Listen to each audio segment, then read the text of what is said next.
And now we have reflections from our elders. Up on stage here with me is Doug and Amy Modig to stage for reflections. So please come in and find your seats, and let's welcome Doug and Amy.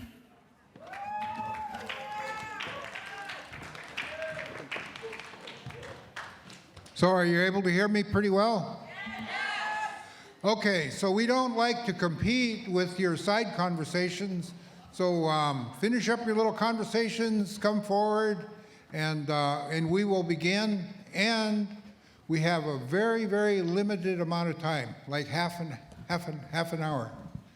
And the reason why that's important is because I'm from Southeast Alaska. I happen to be from Ketchikan and Metlakatla, and my tribe is Tsimshian. But the longer I stay in Tlingit country, the longer I want to talk.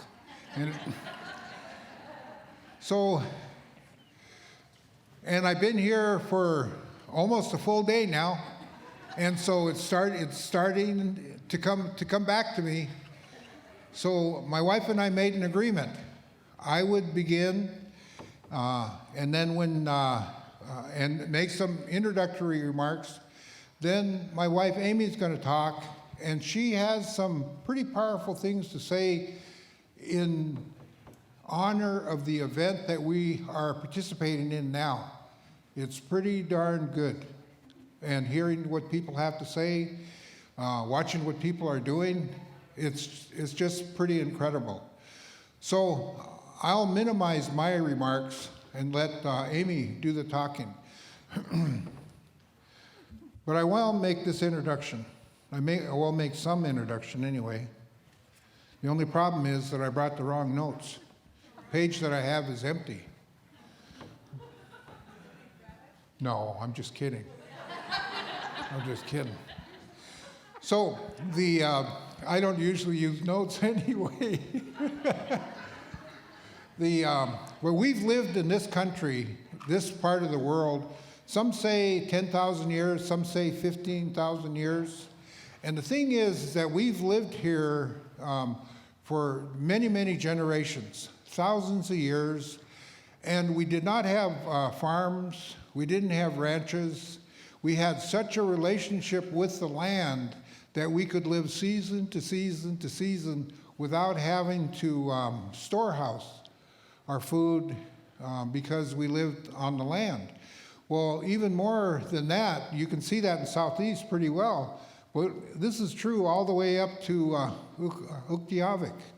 We were able to live all that time because we had such a close relationship with the land. And at one point, a doctor from the lower 48 went around to the villages and discovered, in his own estimation, that we are the healthiest people in the world. Can't remember the guy's name. Dr. Price. Yeah, look him up, because he did a study, and that was exactly what he had to say. That it was that we are the healthiest people in the world. It wasn't until we started eating store-bought food or trading post food that we began to experience that decline. But that decline came with the extraction workers, you know, the whalers, the miners, the fur sealers, and the loggers and the fishermen. And we have continued to live in that manner for a few hundred years anyway. Well, the problem is that we sacrificed our will, or we gave up our will. And so one of the biggest challenges that we have right now is awakening the will, beginning to do what we need to do to take care of ourselves, not because we're told to, but because we want to. And so that comes from being able to see what our elders had taught us, and that is to live successfully in a world we don't know and we can't see. It's about dreams. It's about being able to see the future. And so my wife, she's good at that, being able to help us see the future. So I'm going to let her talk. You want to use the mic here or there? Does this one work? Hello? Oh. Okay. So my name is Amy Modig. I'm Degaton Athabaskan. I'm from the people of Shagluk and Holokachuk, but I was born out in Takotna because my mom and dad went out there on a dog team. And I was in March, and I was born in June. So I started dreaming about this a while ago. And I always love to see our young people because they, the creative kind of minds that we see, the vision, the hope, is something that as elders, we're supposed to protect and push forward. And so about 10 years ago, I started dreaming about bears. And they would come to me, black bears, brown bears, white bears, polar bears. And they'd look at me and they would cry. And when I was a young woman, I was terrified of bears. But as I became more accepting of my own female power, my own strength of mind, I stopped being afraid of bears. And so when they were looking at me and crying, and as they were getting pushed out of their land, they were getting hunted, and they're saying, what can we do? You have to help us. And I would cry. I didn't know what to say. And then that would be the end of it. And then I'd have a dream, maybe 6 months, 5 months later, and there'd be more bears, and they'd cry some more. And I just did not know. I didn't know who to ask. I did not know who to tell. Because it was crazy, There's nobody that you can tell about your dreams in this environment that we live in right now. And then one of the last dreams, there were thousands of bears that showed up. And they were all milling around and looking and peeking at me and looking away. And then one of the bears came up to me. And my tears were just, coming down my face. I did not know what to do, what to say. And this one bear came up running at me and then stopped, looked at me. And then he said, "Fine, we'll take care of it ourselves." And then he took off and all the bears scattered. And then, I don't know, about 7 years ago, I don't know, a while back now, all of a sudden we had people were being attacked by bears, threatened, on all the trails in Anchorage. They're just coming out and being, attacking the garbage cans, growling at people. And I realized that those bears had, I wasn't the only one that they were dreaming to. They were appealing, and I think some of our, angry young people were saying, "Take your land back, It belongs to you. You were here first." And but I know that we have to find a way to live together. I love the bears. I love it that they're in Anchorage. I see them on the trails all the time. Right around my house there, and they're just wonderful. They it's like they refresh the land when they're around us. And so that's the dream about the bears. But what I want to talk about the most is that, I'm reading about these healers, and they talk about us as these human beings, and we have this skin that separates us from others, makes a boundary around us. And the healers tell us that that's not a boundary that really exists. We're not separate from the earth around us. Every one of our cells of our bodies in connection with the cells in the air, with not the plastic, but the animals, the water, the plants. And we are so connected that we're responding to the troubles in our earth by developing autoimmune disorders, by developing, problems. And I think what we're doing is that we are living the grief that our earth feels. because we have lost our knowledge of how to be connected to the roots in the earth. And I just love, our chief, Richard there, I forgot how to say his name. Chaklaish. That that his roots are longer, it was just a beautiful, beautiful statement. And that as a people, we've forgotten how much the land loves us. And that the land needs us as much as we need her, him. In our Mayathabaskan language, Degatan, Degsanag, we don't have a he or her. We don't have gender. Dinachito is all. It's not our father. It's not our mother. It's, all. So we don't have that separation of gender.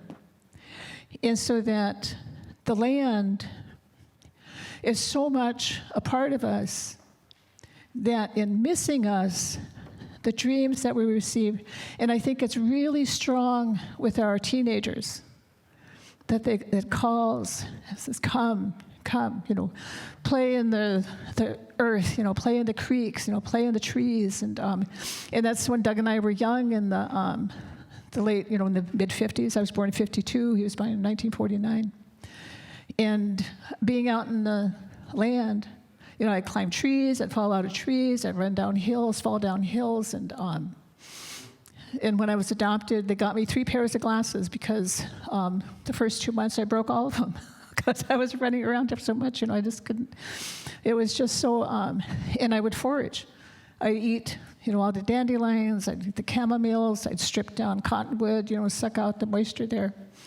And that's how I learned in my village when I was back in, Shagalak growing up. And I just had that joy with our land. And so when I was adopted by Gaither Paul, he was so deep in the ways of his people that he said that when he was growing up, he would be out on the trap line, and every morning when the sun would rise, he would get up and greet the morning sun in gratitude and just feel, that he was connected. And he knew that all of his mother, his father, his uncles, his cousins, his brothers, his sisters were all back in Tanacross, all getting up and greeting the morning earth, the east sun. And it didn't matter if it got up at 3 o'clock in the morning or 7 o'clock or 10 o'clock in the winter, 11 o'clock. They'd get up to greet that sun. And so that he felt that connection. And so when I took my first riverboat ride with him when he married my white mom, who had adopted us when I was 7, and she married him when I was 19. And it was one of the most blessed things that happened to me because he introduced me back to the land. And I had these ride-along experiences with our elders, and I could feel that connection that they had. I could feel the river flowing around me. I could feel the cold. I could feel the roots being passed by and the stream and the currents. I could hear the birds and feel them, what they were singing. And it was so beautiful that relationship is something that I think our people are craving right now. And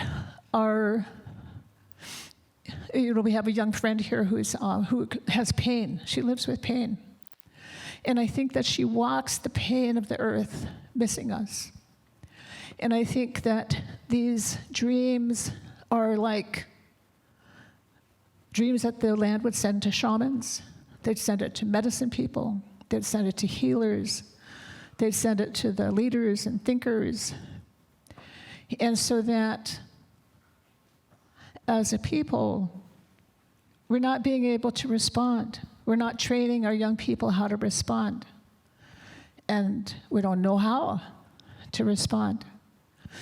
Except, I don't mind, if you go out there and hug a tree. People say, oh, I'm not going to hug a tree. It's so embarrassing.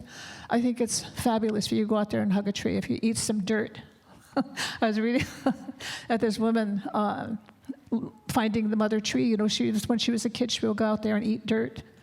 And I remember the taste of that. That's fabulous. I mean, you just connect up and you just feel so full all the way down to your toes. You just feel that energy, just spurting out of your fingers.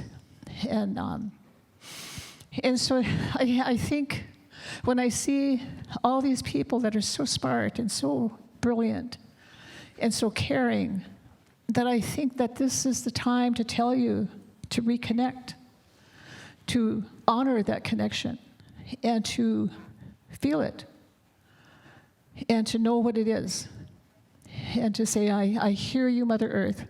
I hear you, Father Sky. I hear you, and I'm coming. I'm here, and I'm coming.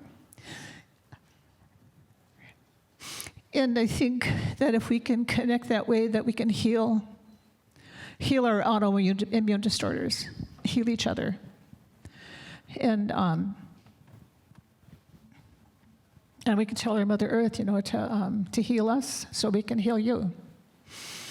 And I lost my space now, dear. Yeah.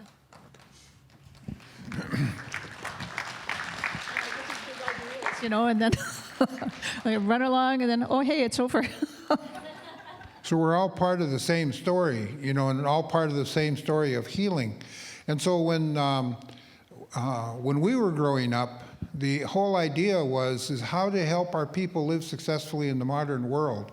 And so we talked to our elders, and our elders said that on one hand, we need to listen to what they our culture.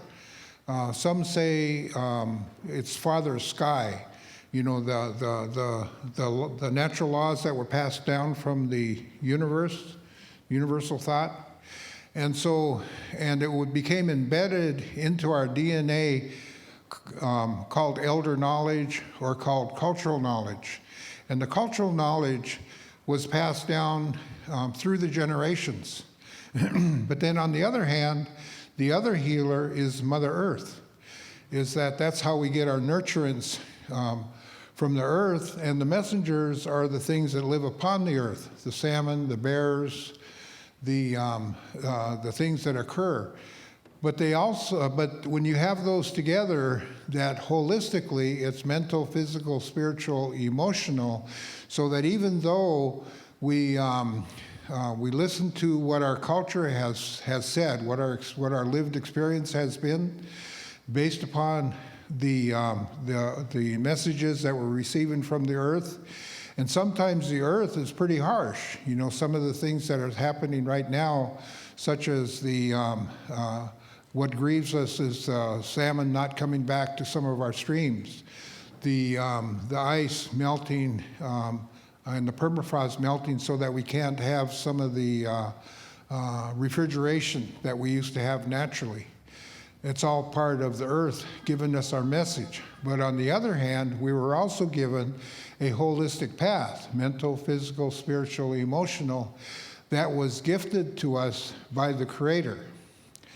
But this is where it's different with Native people, or at least the teachings of our ancestors, and that is that in order to address the issues of the day, we need to awaken the will, that we have to want to. And right now we're getting overwhelmed.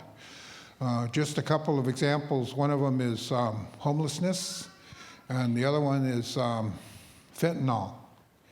And what's grieving us right now, or what's making it difficult for us right now, is that we don't know.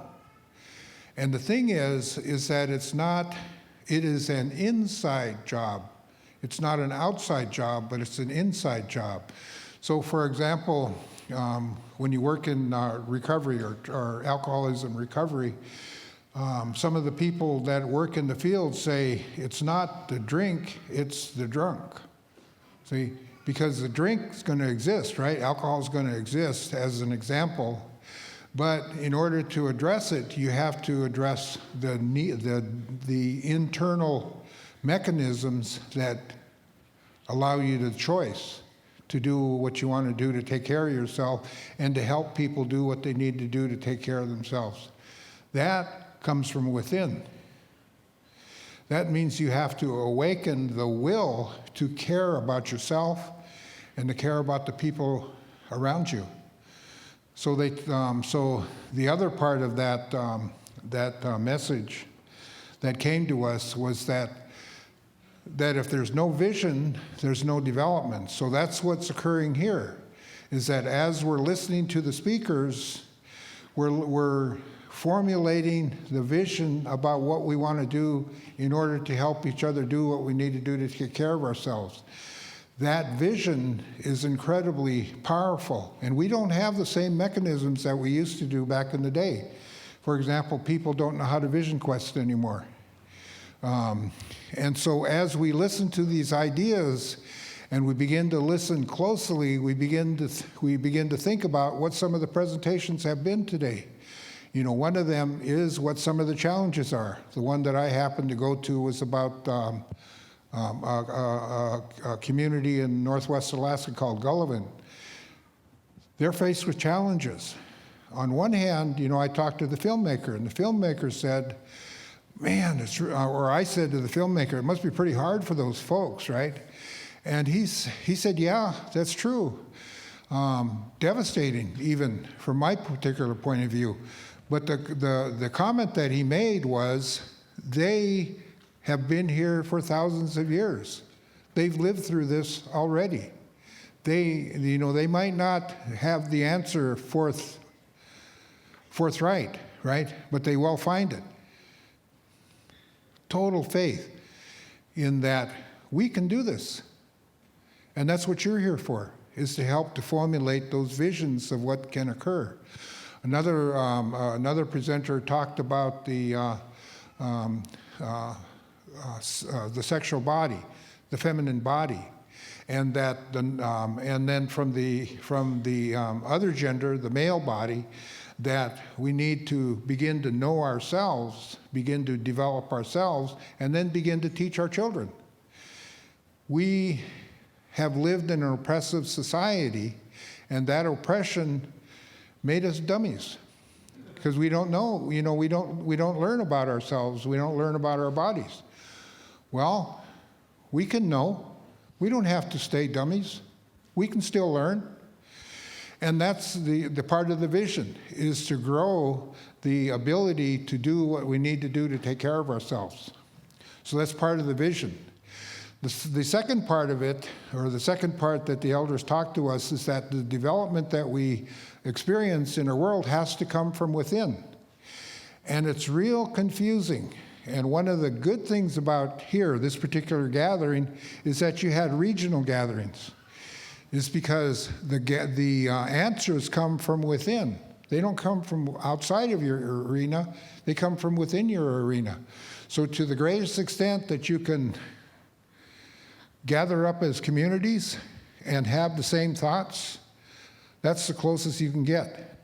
So to bring people from diverse areas to exchange ideas, and then to be able to come together as a small group or a community group, and then develop it from within your community, because the issues that are that you have to address here in Southeast Alaska, for example, are different than the ones that you'd have to deal with up in on the Yukon River, even though we're talking about the same species of salmon, right? King salmon or salmon.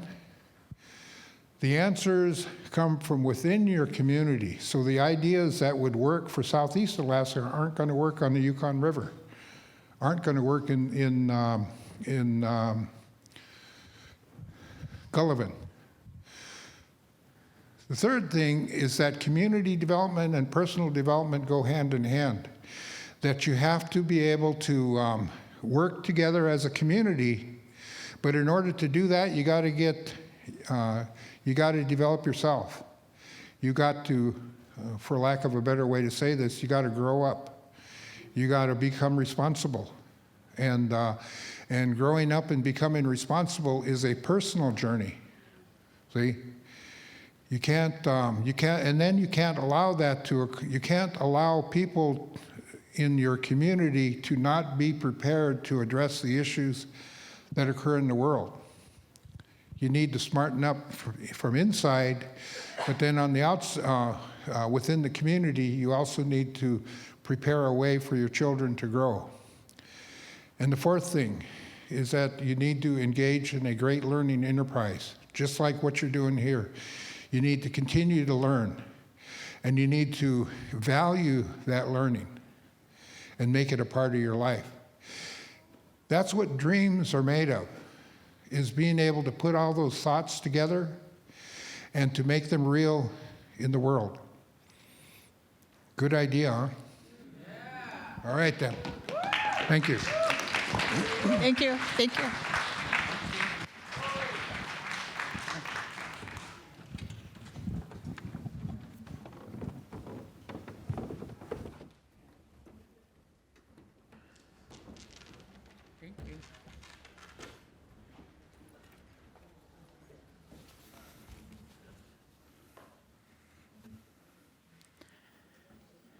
Thank you, Doug and Amy. That was really good. I just want to kind of add my 2 cents in there with it at the end of theirs, is we aren't too young or old to stop learning. I'm a person in long-term recovery. I've been clean and sober from opiates and prescription medication for 7 years in February.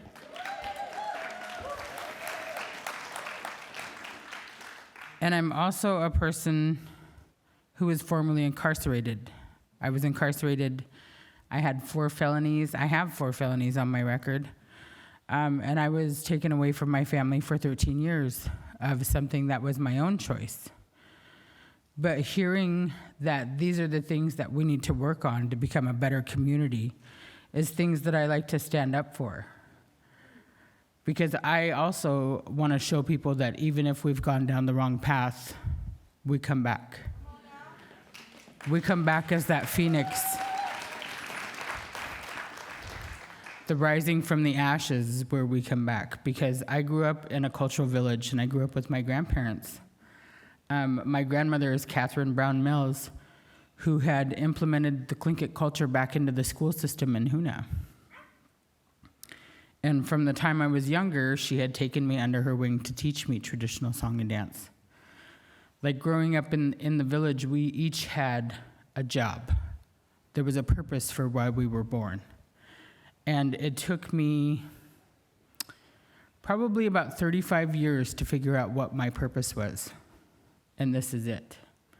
This is where I'm supposed to be.